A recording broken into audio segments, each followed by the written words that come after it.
Love is patient, love is kind, always trusts, always hopes, always perseveres, love never fails. 1 Corinthians 15:4-7.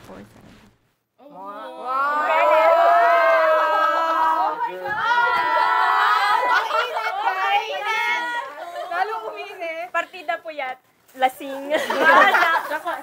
Nakainom. Tandaan tissue. Okay. Good morning, Beb. This is it. Ito na yung big day natin, Beb.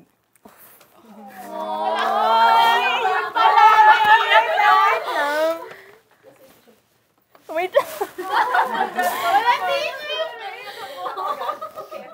I hope nakapagpahinga ka mabuti, nakabawi kang lakas. Alam ko pagod ka na sa dami ng...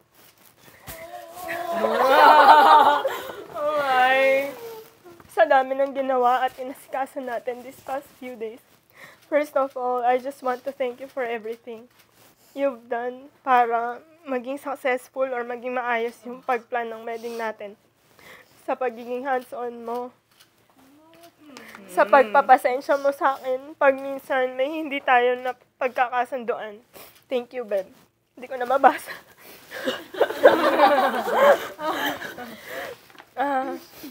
I still remember the day no first time kitang makita sa St. Peter's Church.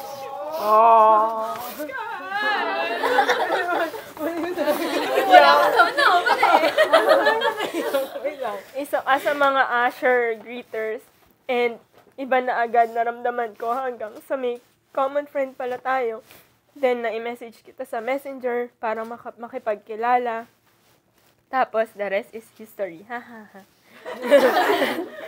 Beb, ito na yung araw na hinihintay natin. O, baka ako lang pala naghihintay.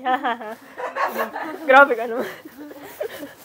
Ito yung araw na papakasalan ko ang babae na binigay sa akin ng Panginoon.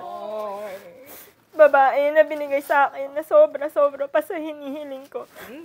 Babae na magiging asawa ko.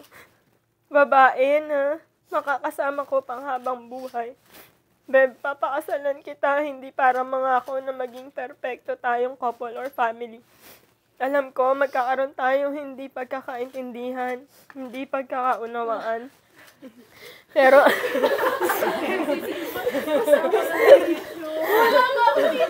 sa washroom eh. Pero, Pasok-pasok na lang. Wait a minute. Ulit natin babasahin. Joke. Okay lang. wait lang, hindi pagka... Pero ito lang maipapangako ko sa'yo. Andito lang ako lagi para intindihin ka, mamahalin at alagaan kita hanggang sa nabubuhay ako. I'm very grateful to be marrying the woman I've prayed for. I can't wait to start our future together and start our own family. Mahal na mahal kita, my one and only baby ko, and soon to be wife. Mwah.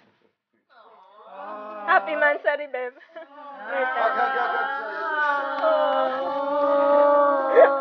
Kailangan may sound.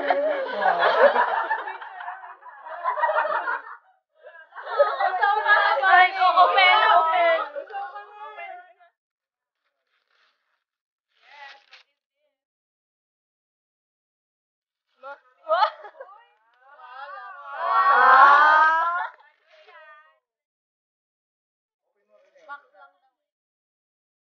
Pinaglagyan lang pa. Wala kasi kaming light.